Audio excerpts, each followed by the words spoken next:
안녕하십니까?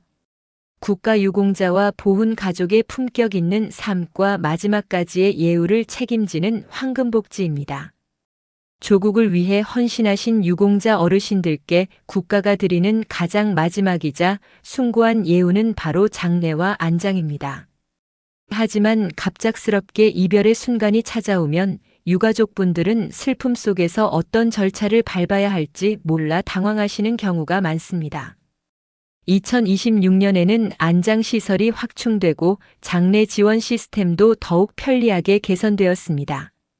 오늘 황금복지에서는 국립묘지 안장 조건부터 장례비 지원, 그리고 대통령명의 근조하환 신청까지 국가유공자 마지막 예우의 모든 것을 정리해 드립니다. 첫 번째, 국립묘지 안장 대상과 종류입니다.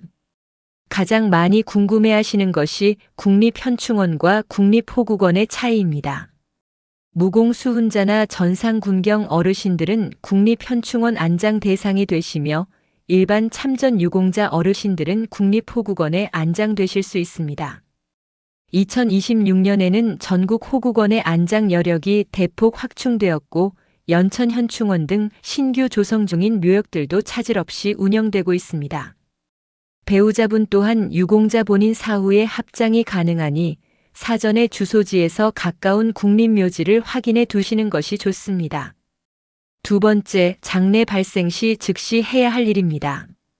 임종 직후 가장 먼저 하셔야 할 일은 보훈지청이나 국립묘지 안장관리 시스템을 통해 안장 대상 여부 확인을 하는 것입니다. 24시간 운영되는 보훈상담센터 국번 없이 1577-606으로 전화하시면 즉시 안내를 받으실 수 있습니다. 신청이 확인되면 국가보훈부에서 대통령 명의의 근조하환을 장례식장으로 보내드립니다. 또한 영구차를 덮을 영구용 태극기와 유골함도 무상으로 지원됩니다.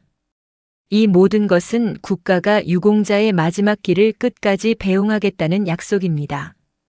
세 번째, 현금 지원과 장례비 보조입니다. 2026년 기준 생계가 어려운 저소득 유공자분들에게는 장례 서비스 지원금이 더욱 두터워졌습니다. 무연고 유공자나 생활조정수당 수급자 어르신들의 경우 장례 지도사 파견부터 수의, 관 등 장례용품 일체를 국가가 지원하는 장례 서비스를 이용하실 수 있습니다.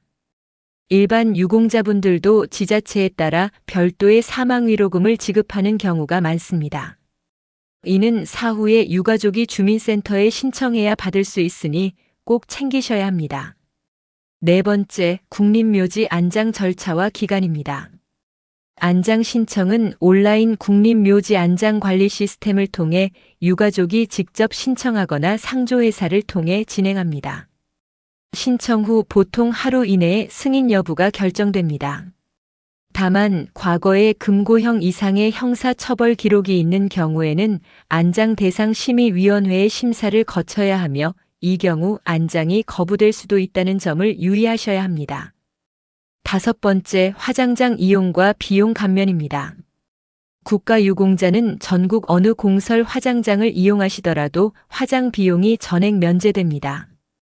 예약 시 국가유공자임을 반드시 밝히고 유공자증이나 확인서를 제출하시면 됩니다. 어르신 여러분, 마지막 길은 국가가 책임진다는 믿음을 가지셔도 좋습니다. 가족분들도 이 절차를 미리 숙지해 두시면 훗날 당황하지 않고 고인의 마지막을 정중하고 평안하게 모실 수 있을 것입니다. 오늘 내용이 유익하셨다면 보훈 가족분들과 이 정보를 꼭 공유해 주세요. 구독과 좋아요는 황금복지가 유공자분들을 위한 정직한 정보를 만드는 데 큰 힘이 됩니다. 시청해 주셔서 감사합니다. 고귀한 희생에 깊은 경의를 표합니다.